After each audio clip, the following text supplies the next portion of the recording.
Hey everybody, Athen here. I'd like to apologize in advance. This is not Soul Operator. This is the pilot for the Grotto. I would recommend you click the fast forward button about, 200 times. Skip the intro, the middle, and the outro. But if you do hang around and listen to it, this is a liminal horror podcast about grief, pain, and loss. Thanks for listening. This episode contains some loud and sudden noises, timestamps in the description.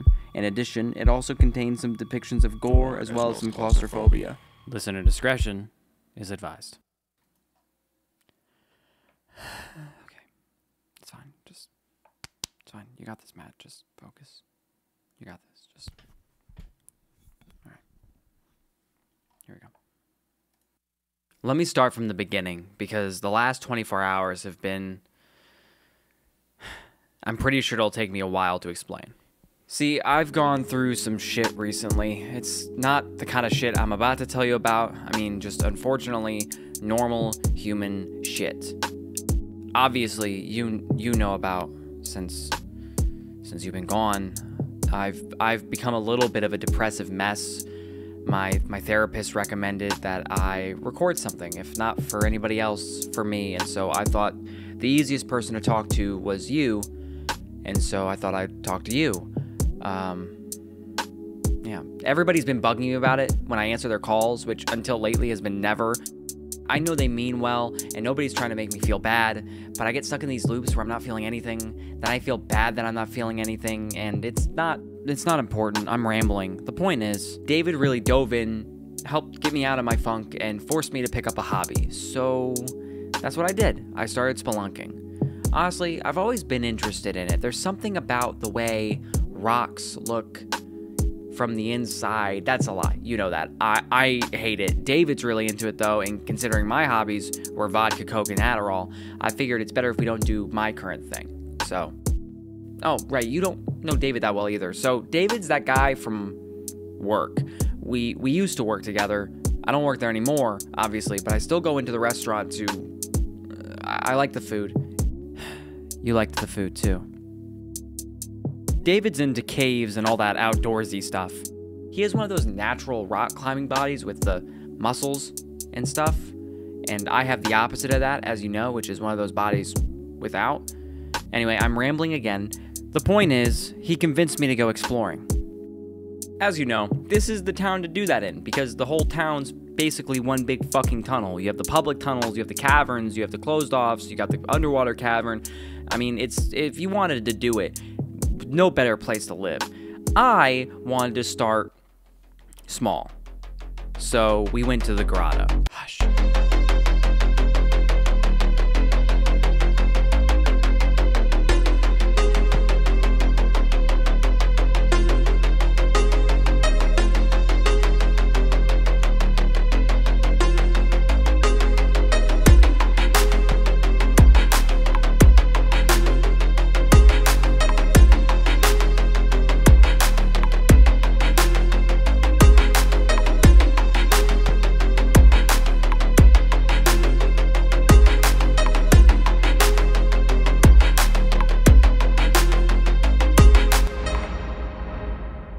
Fuck, sorry, you don't know about the Grotto either. So, you know that small cave off 7th and Meadow right by City Hall? It got declared a historic site by the city. No shit, it's historic. It's a fucking cave. It was here before us, and it'll be here after us unless we, tectonic plates or some bullshit. I don't know, it's called the Grotto now. David said it was ridiculous to pack as much as I did, but to be honest, I really just wanted to get familiar with the weight of the bag. Plus, you know me, any excuse for retail therapy I'll take, especially if somebody else is paying for it. It never occurred to me how much stuff you need to take with you for cave exploration. There's the obvious equipment, gloves, rope, flashlight, obviously, but there's way more than that. You know, I actually bought a knife, and you know me, I'm squeamish. I do not like knives. To be honest, I'm surprised 127 hours didn't turn me off to the idea of cave exploration entirely. But as awful as it must be cutting your arm off, I'm pretty sure James Franco would have been a ton worse off if he hadn't brought a knife and I wasn't going to be that guy. You also need a good headlamp, harness, carabiners, and just a bunch of other stuff we ended up putting in David's bag. You know, it was silly in hindsight. The Grotto is underwhelmingly small. There aren't any passageways that aren't completely sealed at this point, and it's more of a graffiti trap than anything else. On the outside, people were putting everything. There was this large dragon, there was symbols, there was names, there was hearts with letters in them signifying love, probably young. On the inside is pretty much the same thing, although I did notice on one of the walls this really cool diamond that I thought about getting on my arm. David said it was stupid. Fuck does David know? We entered the cave, and as I started to wander around, I felt comforted. I thought about how much you'd have enjoyed it, to be honest, and I'm really sorry we didn't do things like this together. I brushed my hand along the wall of the cave, rough but slick at the same time. It reminded me of the wall of your dorm back in college, how we almost got expelled for painting it. And you know, it almost smelled like you. No, not that you smell like caves, I don't know, I got a little emotional, okay? Do you remember when we did shrooms about a year ago? This was nothing like that. But do you remember the next couple days, how everything felt current? It felt exactly like that. I'm not trying to say the grotto was a religious experience for me, but I will say I was immediately hooked. Apparently, I fucking love caves. Who would have known?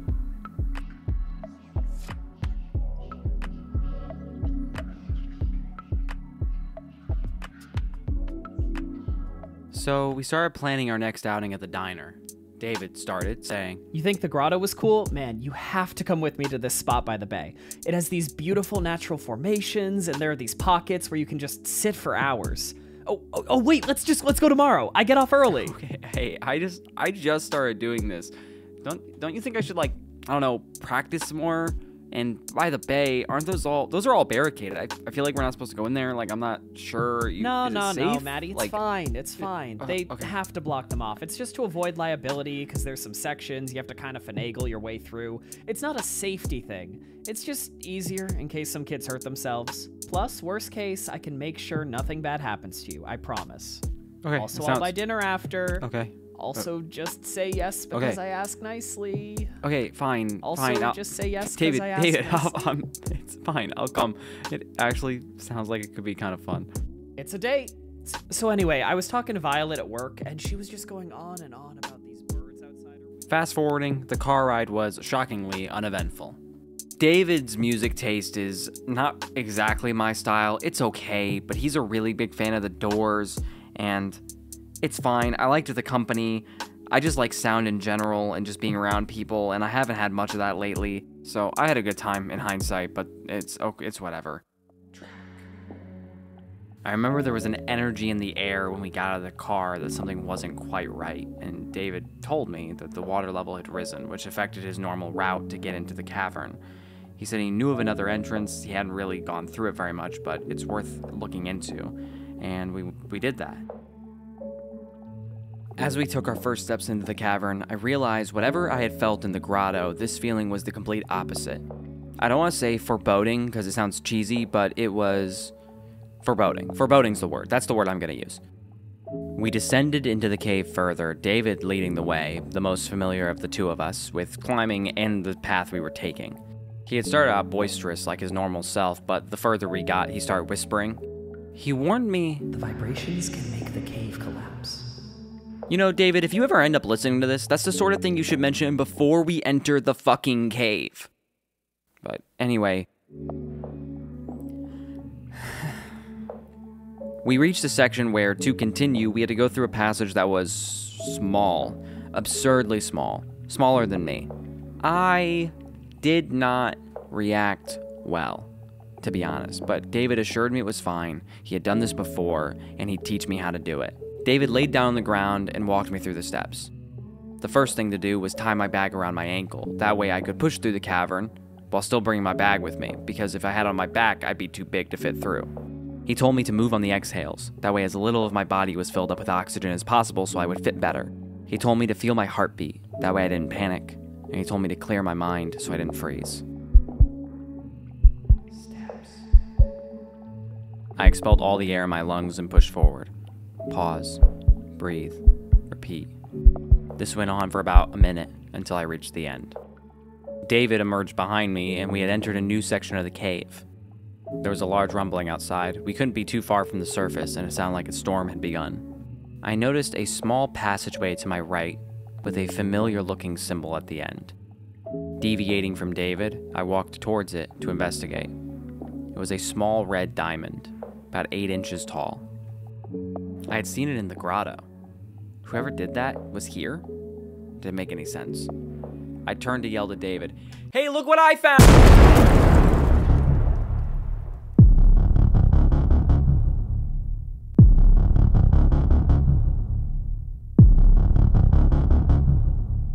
And I feel the weight of these mistakes and these boulders that I carry. And I feel it in my blood. I feel the stones, they bury me again.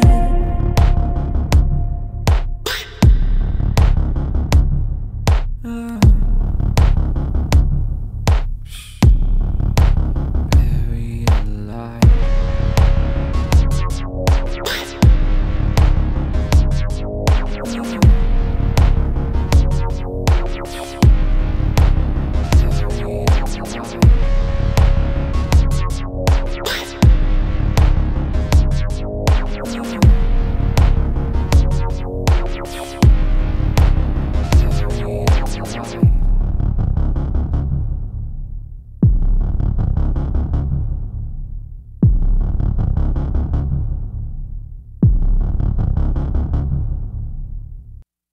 I fell to the floor of the cave as the cavern collapsed behind me, completely unable to hear David at this point. As panic began to set in, I reached out my arms. I brushed my hand along the wall of the cave, rough but slick from the blood from my palms. I felt a kind of fear that I don't think I've ever felt before and hopefully won't feel since.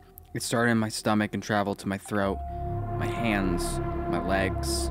Fear is not really the right word. This might actually be what terror is. It was dark. Every breath I took felt heavy, probably from dust kicked up by the collapse. As I navigated the section I was in, I found my escape. A crawl space, significantly smaller than I was. As I laid down on the floor and tied my bag around my ankle, I reminded myself what David had told me. Move on the exhales, feel your heartbeat, calm your mind. I expelled all the air in my lungs and pushed forward. Pause, breathe, repeat. Each time I caught my breath, it was a combination of relief and agony as the sharp walls of the cave compressed my body. After about 45 seconds of this, I made one last push and did not move. My bag was caught behind me, still tied around my ankles. I tried to reposition with no luck. Panicked, I twisted to try to reach for a better angle, and as I moved, I felt a sharp, hot pain enter my side, right by my 7th rib. I tried to reach down reactively, unable to get my arm through. Desperate, I tried one more time. Pause. Breathe. Push. Tear. Relief. I collapsed on the floor of the new section I had entered, breathing heavily now that I was finally able to. I reached down, hot and slick with the blood coming from my side. I was exhausted. I laid there for what felt like forever. I heard you whispering. I looked around, and I had entered a section of the cave with a moderately sized body of water on the side. Right on the edge of the water was you. You were crying. Or maybe I was. It felt like a funeral, but it can't have been because you're dead, and I'm in a cave. I knew from my research online that 2 factors were playing here. The first of which being oxygen, or lack thereof. You see, the level of depth we had reached in the cavern, coupled with the collapse from earlier, I could almost taste the recycled breath as I inhaled. Maybe I imagined it, but I could tell that I was getting woozy. The second thing, and probably more important and should have been first on the list in hindsight, was the blood loss. I could still feel the pain from my side, and it was slick all the way down to my legs. Apparently, hallucinations can be caused by a multitude of things. Hallucination, an experience involving the apparent perception of something not present. Lack of oxygen, the aforementioned shrooms earlier in the episode, blood flow, or lack thereof in this case. It makes sense that I was hallucinating in my final moments, and it makes sense that if I was going to see anybody, I'd see you. Struggling and unable to sit upright, I crawled towards the grave and watched as you descended into the water, gone from my vision. I reached it and picked up the note.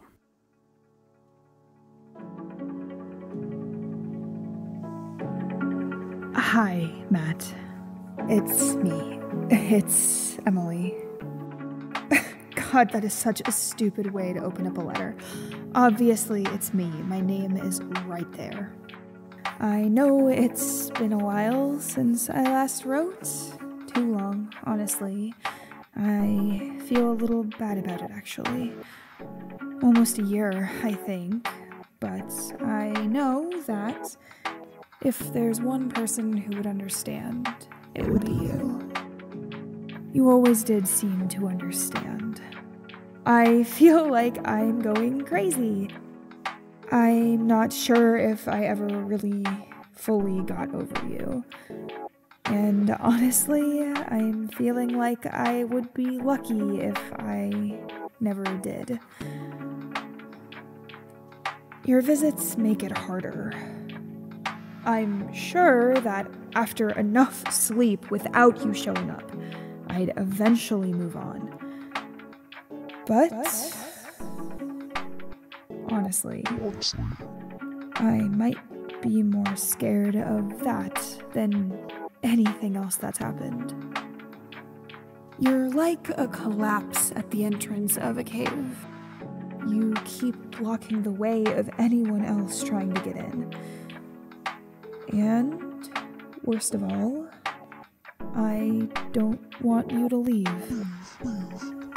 Somehow, even dead, you're still better than anybody else left alive. Okay, this is probably going to sound crazy, but I've felt you more lately. I think you're getting close. I'll see you soon, okay? Yours forever, Emily. I was familiar with this note. I hadn't read it before, but I had almost written the same one 1,000 times since you left. You spoke of loss, losing me, losing sanity, losing sleep. I thought about how unfair it was that we were both being punished for nothing. Me to live without you, and you stuck to mourn me in death. I thought you were free, but maybe not.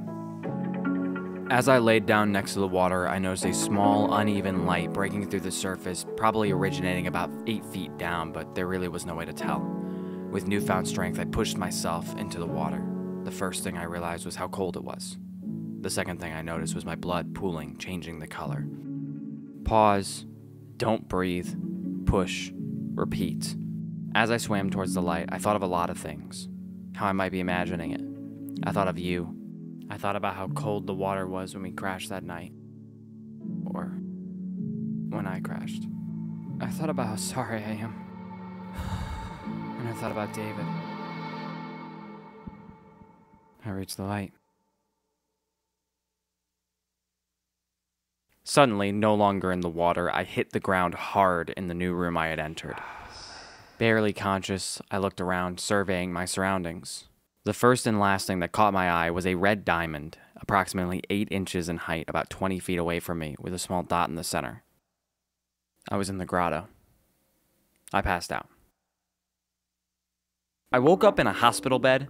David was freaking out. Apparently, he had found a way out of the cave and gone looking for me all night. Somebody must have found me and brought me back to town, although I have no memory of it. I tried to explain my hallucinations to him, but none of it makes sense.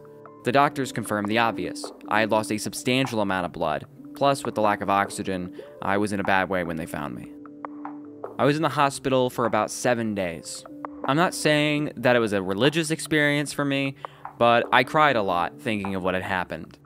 I realized that in all my time missing you, I hadn't properly mourned you, and it was time for me to do that. But more than anything else in that moment, I wanted to go home. I was tired. David drove. When we arrived at the apartment, I insisted I was fine, much to David's protest. He eventually left to go to work. I climbed the steps to the 3rd floor and entered my apartment, having been unlocked from the previous day. I walked into the apartment and immediately collapsed to the floor. I didn't want to move anymore. I laid on my back, took a deep breath, and thought of the cave. As terrified as I was in those moments, all I wanted to do now was hear you whisper again. After a very long moment, I got up and forced myself into the shower. It's weird to me how clean hospitals are, but they still make you feel gross when you leave, and I was in there for about an hour, probably. Once I had finished and entered the living room, I noticed the bag that I had left by the door. It was the bag of everything I had on me when the hospital found me, plus my clothes they had changed me out of. I brought the bag with me to the kitchen and started throwing away everything cavern related. I realized spelunking is probably not for me considering my second time I almost died. It's probably a sign I shouldn't ignore. I reached in and pulled out my climbing bag, which I left by the trash can to be taken out at a later date. I saw my clothes. It's weird to me the hospital didn't clean them. They were still caked in my blood, mainly my pants. I reached into the pockets and started pulling my items out. My keys, my wallet, my phone, and a note. It's from you.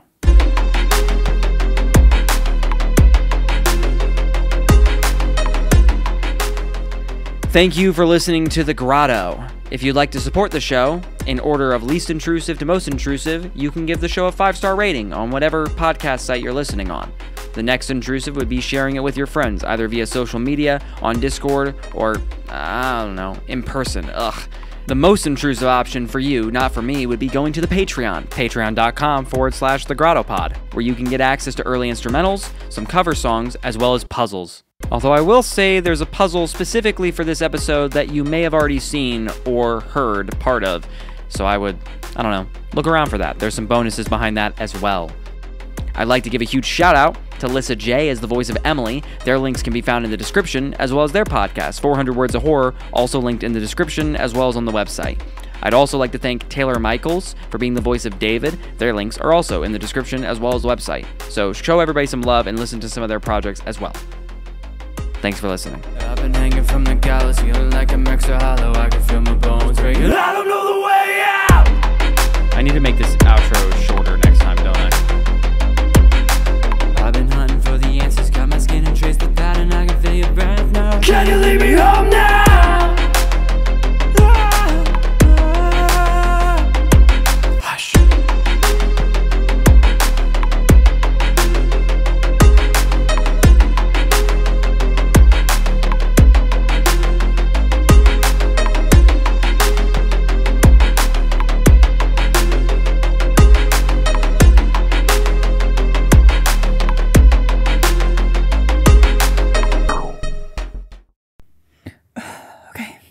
Come on, Em, you can do this. Come on.